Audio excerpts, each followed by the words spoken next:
Olá, pessoal, tudo bem? Meu nome é Rosane Cordeiro e sou professora da Secretaria Estadual de Educação do Rio de Janeiro e trabalharei com vocês o conteúdo de língua portuguesa. Este ano teremos mais essa ferramenta que certamente contribuirá e complementará seu aprendizado.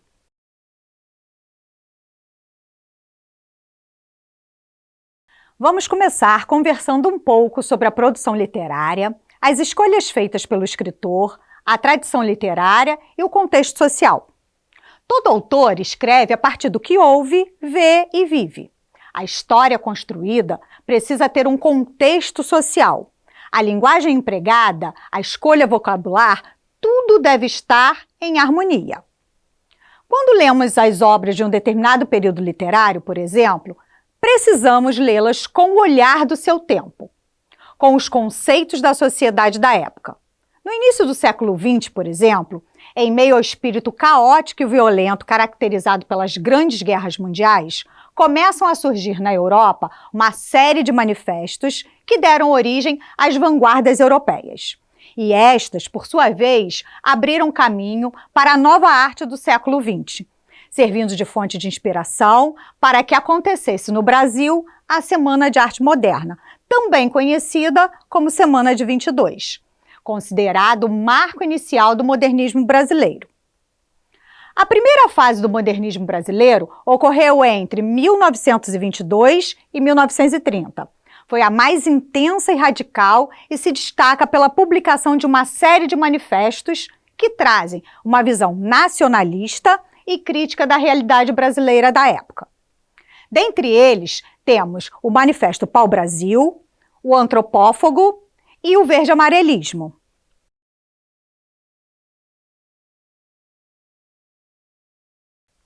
Macunaíma, obra-prima de Mário de Andrade, retrata o projeto nacionalista perseguido pelo autor. Nela, Mário faz uma antologia do folclore brasileiro. Considerado uma rapsódia, ou seja, traz para o texto as tradições orais e folclóricas do povo brasileiro. Toda a obra é construída com base nos ditos populares e no folclore da nossa gente, simbolizando também o nascimento do povo brasileiro. Macunaíma caracteriza as propostas do movimento antropófago de Oswald de Andrade, com a valorização das nossas origens, de nosso passado e de nossa cultura.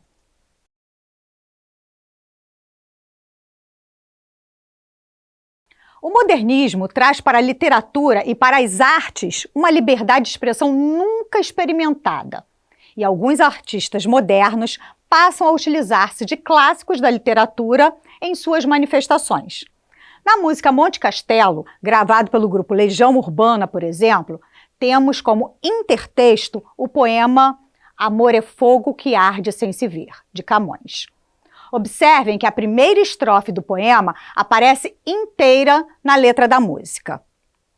Amor é fogo que arde sem se ver. É ferida que dói e não se sente. É um contentamento descontente. É dor que desatina sem doer. E logo depois, com pequenas variações, aparece mais uma estrofe do poema. É um estar-se preso por vontade. É servir a quem vence o vencedor. É ter com quem nos mata lealdade.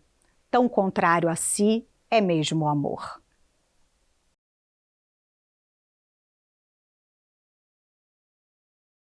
E agora, que tal passearmos um pouco pelos caminhos da gramática? Você conhece a estrutura da frase, do período e do parágrafo? O que se deve observar para um bom desenvolvimento de um parágrafo?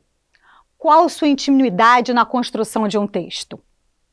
A primeira coisa que vamos recordar são os tipos de frase. Elas podem ser verbal ou nominal. Observe as frases. Que menina bonita. E esta menina é bonita.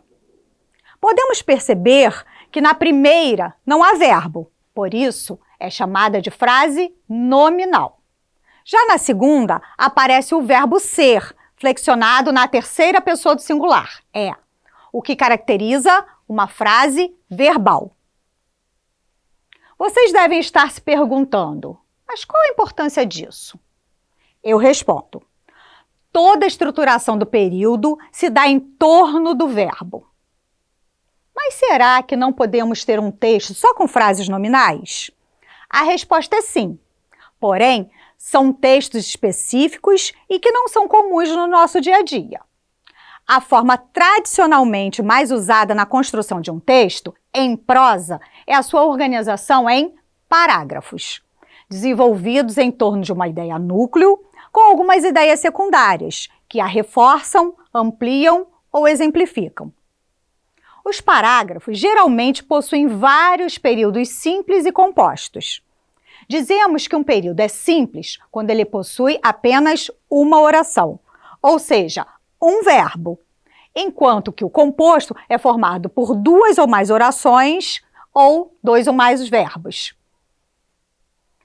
Não existe como regra um número mínimo nem máximo de linhas para um parágrafo. O que existe é uma recomendação para que eles não sejam nem muito curtos, nem muito extensos. O mais importante a ser observado é que cada parágrafo só pode conter uma ideia central, em torno da qual se desenvolverá. Então, fica a dica. Se o seu parágrafo estiver muito extenso, revise-o e veja se não há mais de uma ideia principal sendo tratada. Ou se você não está sendo repetitivo nas secundárias. Da mesma forma, se for muito pequeno. Isso significa que você apenas colocou a ideia e não a desenvolveu. Vamos exercitar? Escreva, leia e releia. Desenvolva suas habilidades. Você verá que a cada dia ficará melhor.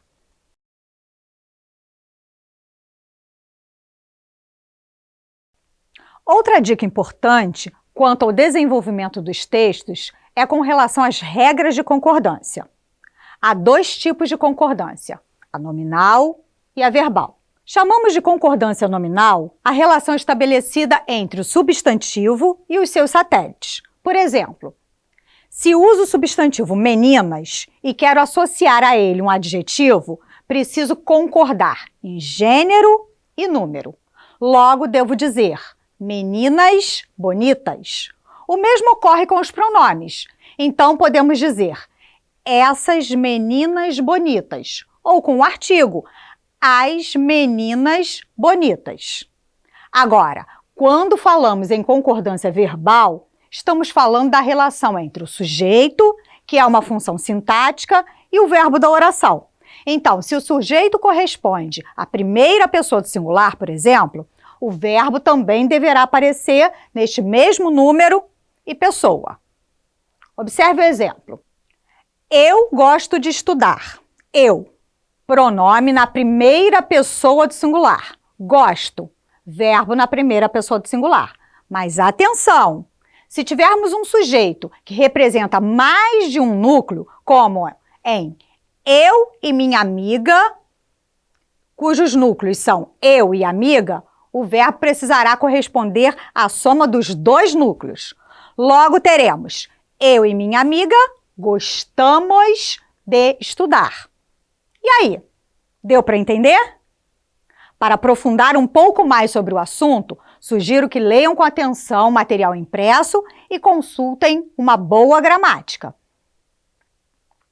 Agora é hora de praticar. Começamos nossa aula falando nos manifestos e vamos voltar a eles.